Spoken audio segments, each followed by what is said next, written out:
మన ప్రశాంత్ నీల్ గారు తన స్వగ్రామం అయినటువంటి నీలకంఠాపురంకి అయితే విచ్చేశారు. అలాగే ఇక్కడ ఎలాంటి రసాయనిక ఎరువులు వాడకుండా ప్రకృతి వ్యవసాయం అయితే పండిస్తున్నట్టు మోహన్ దాస్ గారిని అయితే అభినందించారు. అలాగే కొన్ని కూరగాయలు కూడా కొనుగోలు చేశారు.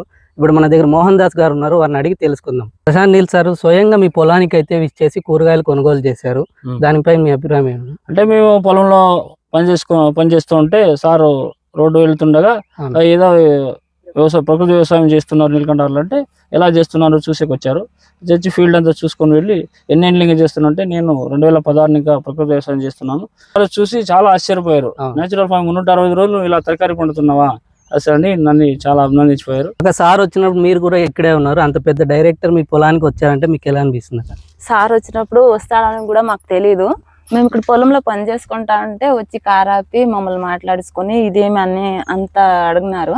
మేము ప్రకృతి వ్యవసాయం గురించి అంతా మాట్లాడి సార్ చెప్పినప్పుడు చాలా సంతోషపడి సారు కొన్ని కూరగాయలు ఎత్తుకుపోయినాడు.